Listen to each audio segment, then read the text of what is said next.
Hello everyone, hordoftoota chaanaala EFOTube baga nagaan gara chaanaala kanaatti dhuftanii.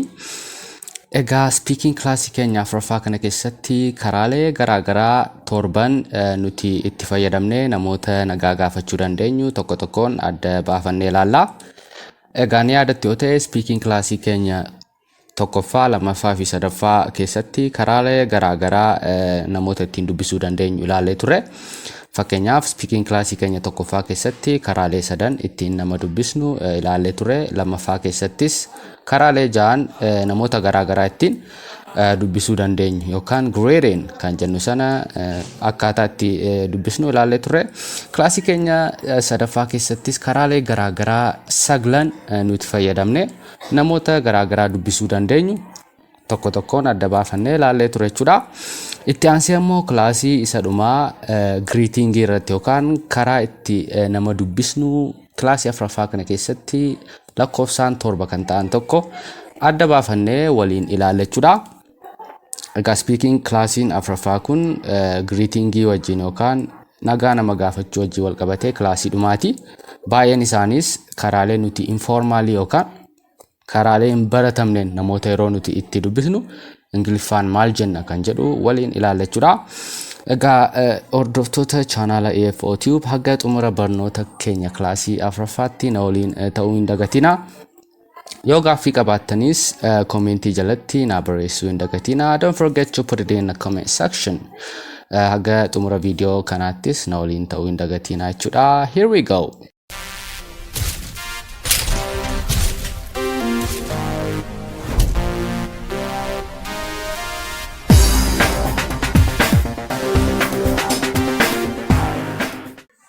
Okay, ladies and gentlemen, baga nagaan deebitanii. Egaa kilaasii keenya greeting yookaan haasaa nuti nama waliin nagaa gaafachuuf goonu waliin wal qabatee kilaasii keenya sadhumaa afuraffaa kana keessatti karaalee garaagaraa torban nuti namoota garaagaraa ittiin dubbisuu dandeenyu tokko tokkoon adda baafannee ilaallaa.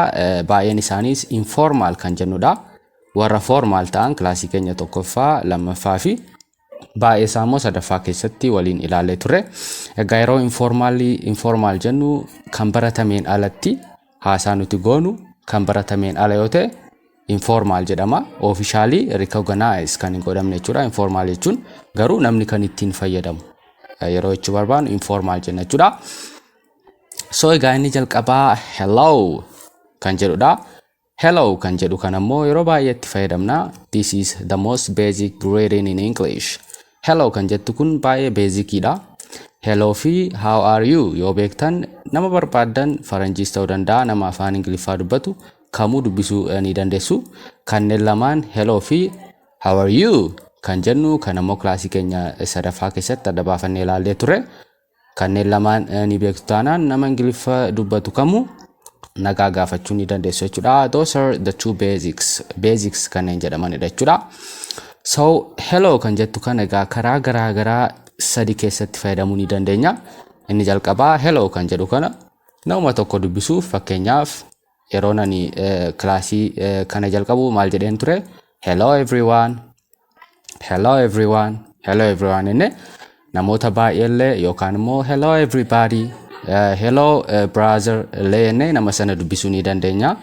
Kun faayidaa isa jalqabaati.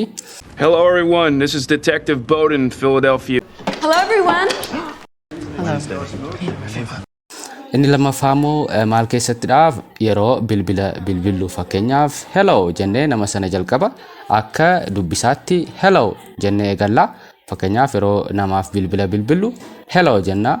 Yeroo namni nu bilbilus hello jennee kaasna. Sun immoo maal agarsiisa? Nagaa akka gaafachaa jirrutti hello kan jedhu kana jechuudha. Inni lammaffaa isa kanadha. Hello, who is this? Hello. Who is this? Who is this? Inni sadaffaa maalidha? Fakkeenyaaf nuti mana wayii tokko keessa gallee mana namaa ta'uu ni danda'a. Namni tokko iyyuu mana sana keessa hin jiru yoo ta'e, namni tokko mana sana keessa iyyuu hin jiru yoo ta'e, mana sana keessa seennee hello, is anyone in here? Is anybody in here? Hello, namni as keessa ni jiraa jennee gaafachuuf yoo namni hin jiru ta'e namni as keessa ni jiraa jennee gaafachuuf tooniin haasaa keenyaallee ni jijjiirama. Hello hin jennu. Hello menooliin jedha. Hello is anybody in here?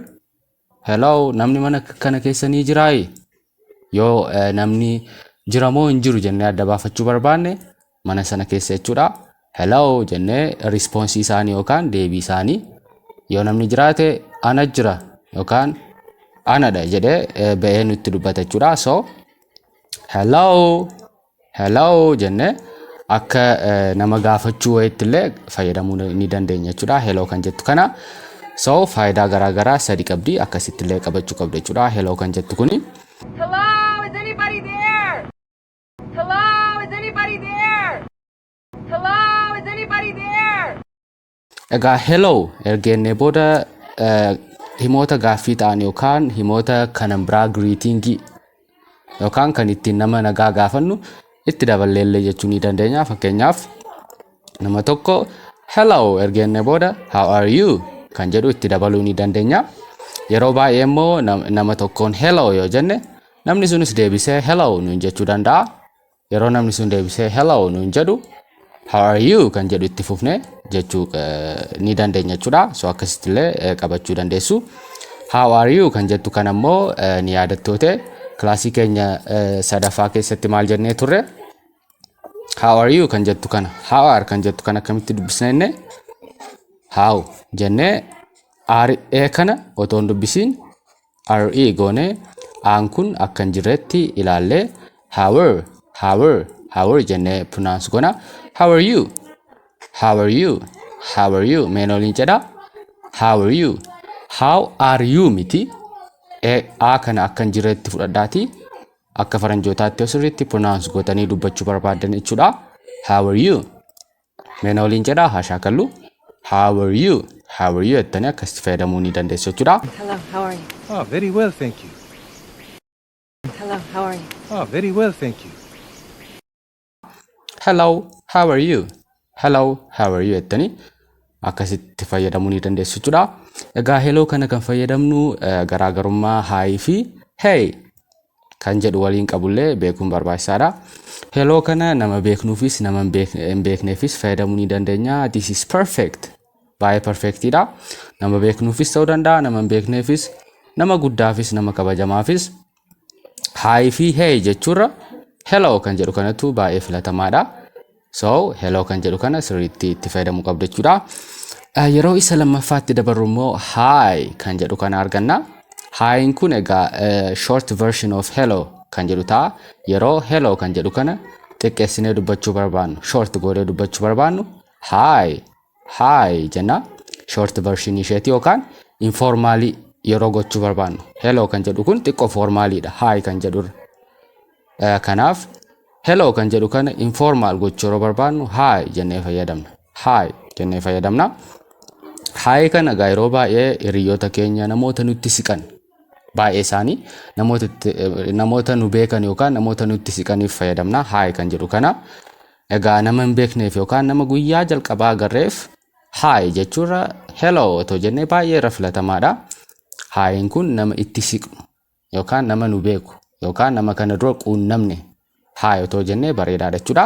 Nama kana dura hin quunnamnee fi nama kana dura hin quunnamnee fi nama kabajamaa yookaan nama guddaa yoo ta'e hello otoo jennee baay'ee irra filatamaadha jechuudha. Ishee kanallee garaagarummaa isaa akkasitti qabadha jechuudha. Hi, how are you? Hi, how are you? Hi, how are you? So inni itti aanu hey kan jedhudha. Hey egaa heyin immoo hello fi hi irra baay'ee informaaliidha. Garuu namoonni baay'ee itti fayyadamu. Informal yeroo jennus kan baratameen ala yeroo fayyadamnu akka jechuuti. Officially miti jechuudha. Garuu kanneen sadan kana yeroo baay'ee itti fayyadamna. Hey kan jedhu kana kanneen kaanirraa baay'ee adda kan godhu maalidha? Nama beeknuuf qofa fayyadamna ishee kana. Nama hin beekne tokkoof fakkeenyaaf yookaan nama kana dura hin agarre tokko yoo hey jettan namichi sun nama kana eessatti hin beeka jedheeti yaaduu danda'a. Nama fakkeenyaaf hiriyaa keessan nama hin beekne tokko karaa irratti agartanii hey yoo jettan namni sun nama kana eessatti hin beeka jedhee yaaduu danda'a jechuudha. So hey kan jedhu kana nama beeknuu fi nama itti siqnu nama baay'ee walitti siqnu hiriyoota keenyaaf fayyadamuu ni dandeenya jechuudha. nama faamilii keenya keessa jiruuf hey jennee fayyadamuu qabna.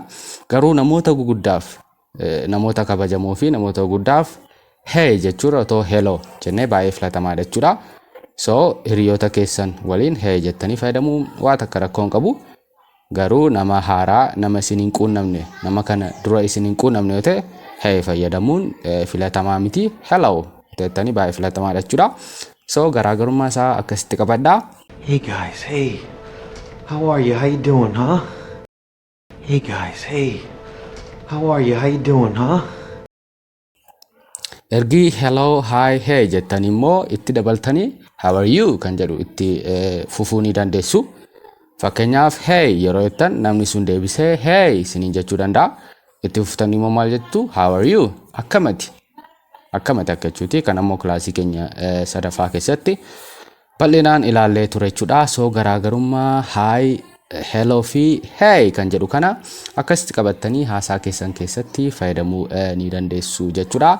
Mee ka afraffaatti immoo dabaruu the fours innis maal jedha? Kanneen lamaan long time no see fi it has been a while kan jedhu kana hiriyoota keenya dhiyootti hin argin yookaan baatii tokko ta'uu danda'a, torbee lama ta'uu danda'a. Isaaniin agarre yoo ta'e kanneen ni fayyadamna otoo isaaniin dubbisiin dura jechuudha. Long time no see jennee how have you been jenna. Mee jalqaba kanarraa kaanu long time no see jechuun dhiyootti sin agarre baay'ee walirraa fagaanneerra. Long time jechuun yeroo dheeraadha. Yeroo dheeraaf sin agarre no see waliin agarre akka jechuuti. So long time no see ergeenne booda how have you been akkamiin turte. Fakkeenyaaf egaa ji'a tokko yookaan baatii tokkoon dura hiriyaa keessan agartanii ta'uu danda'a. Ji'a tokko sana booda waliin agarre yoo ta'e maal jennaa long time no see ergi wal agarree baay'ee dheeraa ta'eera.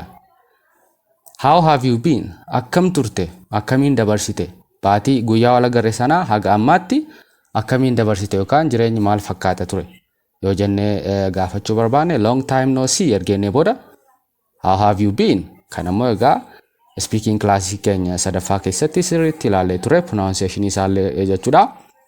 How have you been jenne how have kan jedhu kana faranjoonni akkamitti pronounce godhu isiniin jedheen ture.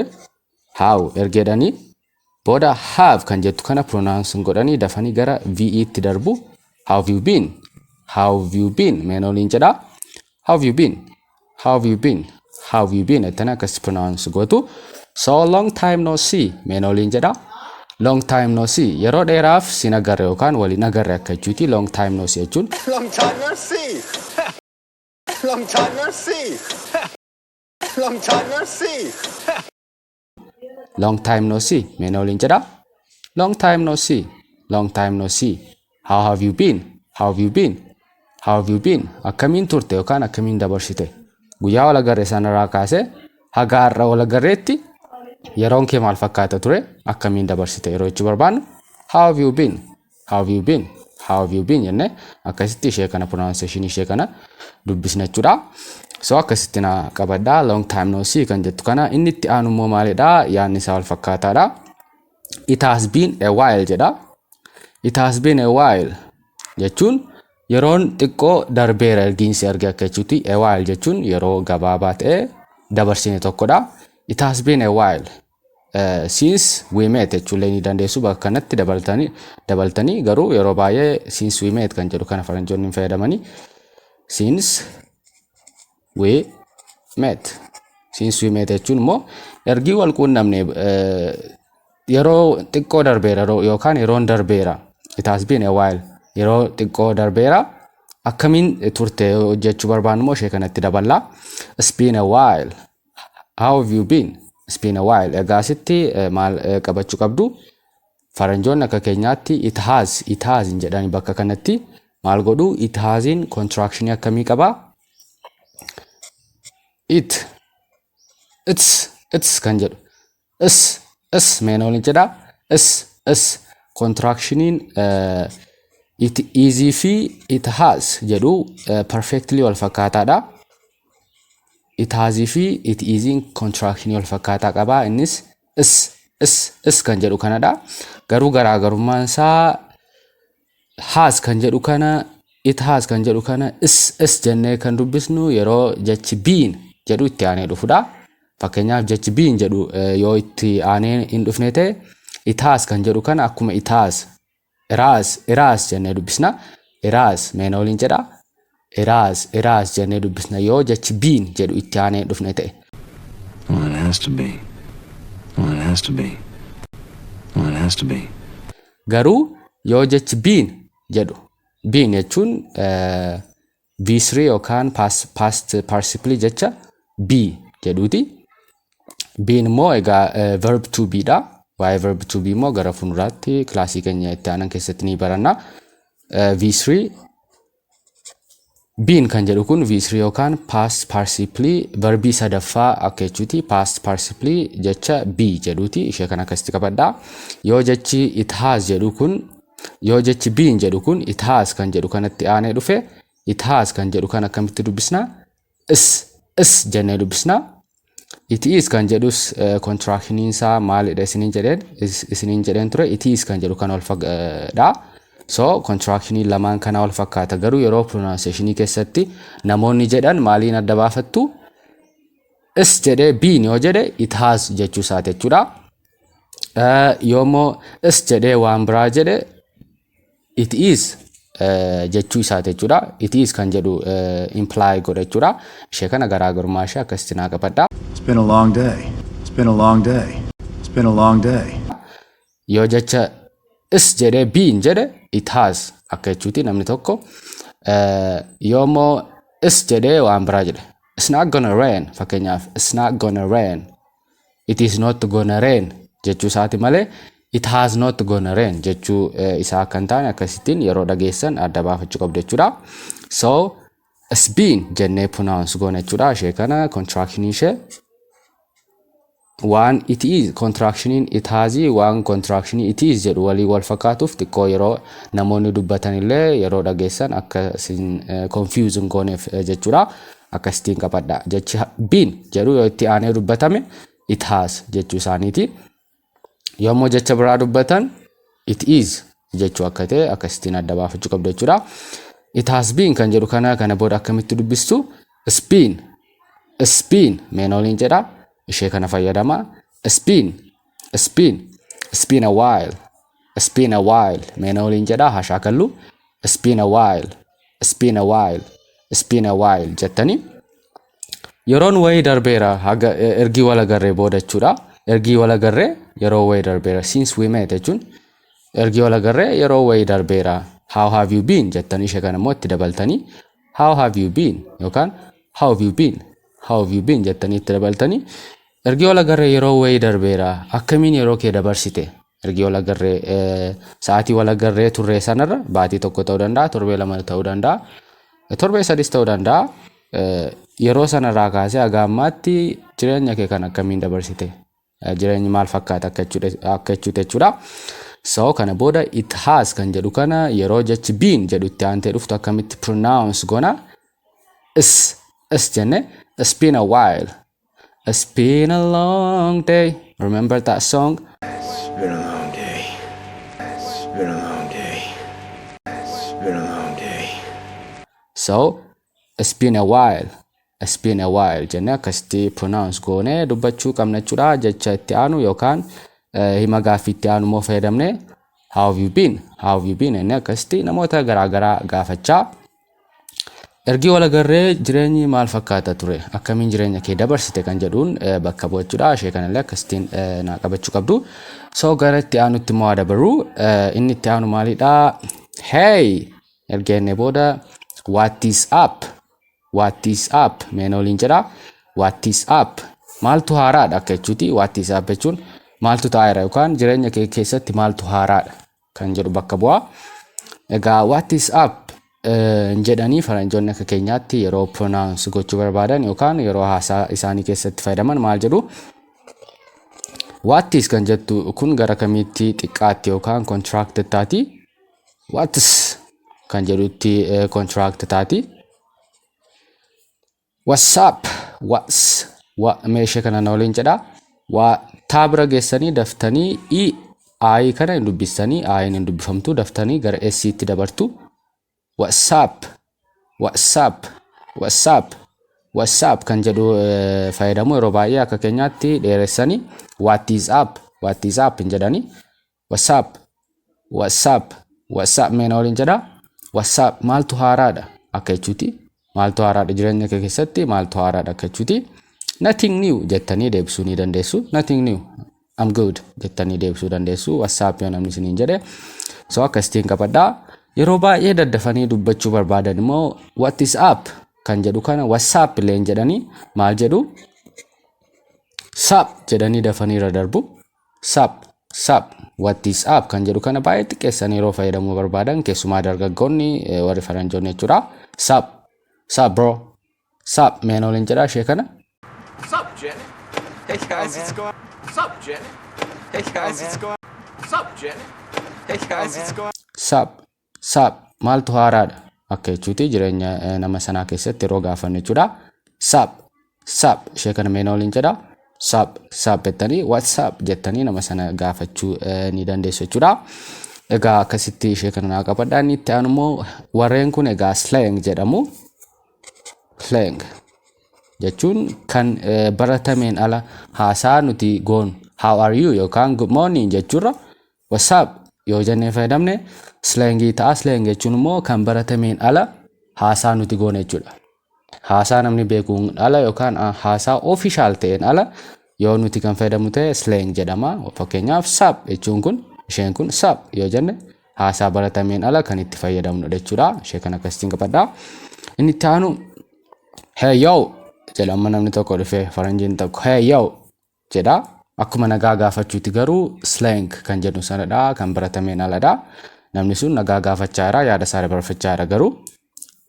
formally miti informal very informal warreen kun baay'ee informalidha ishee kanallee akkasitti qabachuu qabdu hey yo what's up siniin jechuu danda'a namni tokko dhufee akkuma nagaa gaafachuu jechuudha meena waliin jedha hey yo hey yo hey yo hey yo what's up kan jedhullee itti dabalanii fayyadamuu ni danda'u waan ta'eef ishee kana gargar baaftanii akkasitti qabachuu qabdu. Hey yo, Mr. C. Hey, my brother's at the Hey yo, Mr. C. Hey, my brother's at the Inni dhuma kilaasii keenya afraffaa kana keessatti ilaallu egaa hey you alright you alright you alright kan jedhu kanadha egaa pronunciation ishee kana sirriitti qabachuu qabdu you alright jechuu walumaa galatti ati fayyaadha waan hundumaa kee kan jedhudha alright jechuun fakkeenyaaf all right wanti tokko all right yeroo ta'u fakkeenyaaf barataan tokko qormaata hunda isaa right argate yoo jenne maal jechuudha waa tokkollee namne waa hundi isaa fayyaadha akka jechuuti so all right jechuun waan hundumti qaamni hundumti kee jireenyi hundumti kee fayyaadha guutuudha yookaan rightidha akka jechuuti akkasitti qabachuu ni dandeessu so all right faranjoonni egaa akka keenya all right all laa kanallee waamanii all right hin jedhani isaan akkamitti dubbisu hey you all right jedhu you all right kan jedhu kanallee maalirraa fidanii are you all right kan jedhu are kan jedhu keessaa baasanii are you all right kan jedhu sana hirrisanii are kan jettu kana keessaa baasanii maal godhu you all right jedhu baay'een formaalidha kun garuu yoo itti fayyadamtan illee rakkoon qabu hiriyoota keessan wajjinii fi nama itti siqtan kana nama guddaa fi nama isin kana duran quunnamneef fayyadamuun baay'ee recommended kan godhamu miti yookaan akka fayyadamtan baay'ee kanan isin recommend godhu waan hin taane isa kana kan fayyadamtan hiriyootaa fi nama itti siqtan nama kana dura beektan qofaaf warreen kana fayyadama nama beeknee fi nama guddaa nama haaraa yoo ta'e garuu kana fayyadamuun recommended kan godhamu miti jechuudha so you're right jenna are you all right kan jedhu irraa kan dhufedha hey jettanii you're all right jettan ati nagaa keeti waa hunduu nagaadha akka jechuuti Are you alright? She's fine.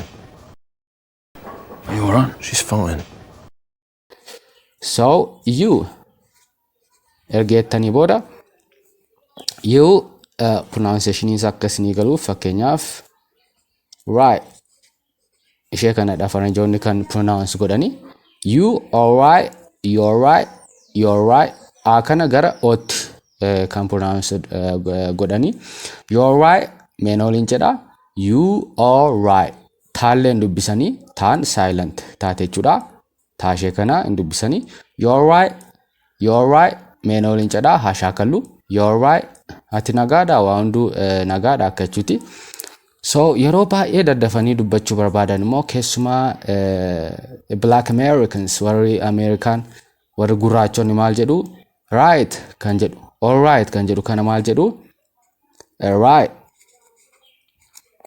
waa hunda dhiisanii AL asii dhiisanii I kanallee dhiisanii T kanallee dhiisanii maal jedhu right right right namni tokko fakkeenyaaf can you do that for me? Can you do that for me? Yoo nama tokkoon jedhe faranjii keessumaa Black Americans warra jedhaman gurraachonni Ameerikaa maal jedhu right right all right kan jedhu sana xiqqeessanii right right right right right jedhu ishee kanillee akkasitiin pronunciation ishee adda baafattanii beekuu qabdu yeroo faranjoonni dubbatanillee akkasitti dhaga'uu ni dandeessu. Isinis fayyadamaa pronunciationiin afaan Ingiliffaa xiqqoo waan namatti cimu fakkaata. Garuu waan lama sadii yoo irra deddeebitanii shaakaltan baay'ee salphaadha. Nutis akkasuma irra deddeebinee shaakallee barre malee afaan keenya afaan armee keenya afaan Oromoodha. So irra deddeebitanii yoo shaakaltan I'm pretty much sure yeroo gabaabaa keessatti kanneen master gootanii haasaa keessan keessatti fayyadamtanii speaking keessan guddifachaa deemuu ni dandeessu jechuudha. Egaa hordoftoota chaanaala EFO Tube kilaasii keenya jalqabaa keessatti karaalee nuti namoota garaagaraa ittiin dubbisnu meeqa laallee ture? 3 laallee ture. Kilaasii keenya lammaffaa keessatti 6 karaalee nuti itti nama dubbisnu. Kilaasii keenya sadaffaa keessatti immoo karaalee 9 garaagaraa namatti dubbisuu dandeenyu laallee ture. Har'a immoo kilaasii keenya afuraffaa kana keessatti immoo karaalee 7 namatti dubbisuu dandeenyu laallee ture. Egaa walumaa galatti kanneen yoo walitti daatan kilaasii karaalee ittiin nama dubbisnu 25 ilaallee jira jechuudha. Egaa kana booda kilaasii tokkoffaa, lammaffaa, sadaffaa fi afuraffaa ilaaltanii karaalee 25 namatti nama yookaan faranjii yookaan nama Ingiliffa dubbatu tokko ittiin dubbisuu dandeessan karaalee 25 ilaallee jira. Kana gaa ilaaltanii nama tokko Ingiliffaan dubbisuu hin danda'u yookaan yeroo namni sun Ingiliffaan dubbisu deebisuu hin danda'u yoo jettan egaa xiqqoo sheemiidha waan ta'eef irra deddeebi'aatii shaakalaa baay'ee salphaadha. Gaaffiis yoo qabaattan koomentii jalatti naa barreessaa. Haguma danda'ee fi haguma humni koo eeyyame walii deebisaa wal barsiisaa deemna jechuudha. Karaalee 25 kana irra deddeebi'aa shaakalaa 25 keessaa yoo at least 10 qabattan nama kamiyyuu nama Ingiliffa dubbatu nagaa gaafattanii yeroollee inni nagaa isin gaafatu immoo karaa sirrii ta'een deebisuu ni dandeessu jechuudha. Egaa haga kilaasii keenya speakingii 5ffaa keessatti wal agarruutti kanneen barattan waa'ee greetingii wajjin wal qabatee jechuudha. Akkaataa nuti namoota garaagaraa ittiin dubbisnu waliin wal qabatee dubbisaa irraa baradhaa irra deddeebi'aa illee shaakalaa yoo gaaffii qabaattan immoo don't forget to put it in the comment section. Commentii jalatti akkas jedhaa naa barreessaa. Haguman argeenan isinii deebisaa wal barsiisaa deemna jechuudha. Egaa haga speaking kilaasii keenya 5ffaatti yeroo gaarii qabaadhaa shaakalaa afaan haguma shaakalleedha kan baraa deemna jechuudha. Take care.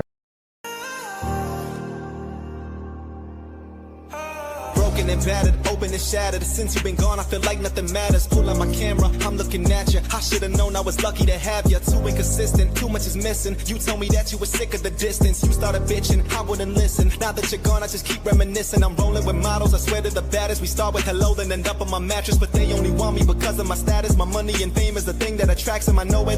Don't think I don't notice. But my only motive is my heart is broken. I don't think I'm coping with all these emotions. Just look how I wrote this.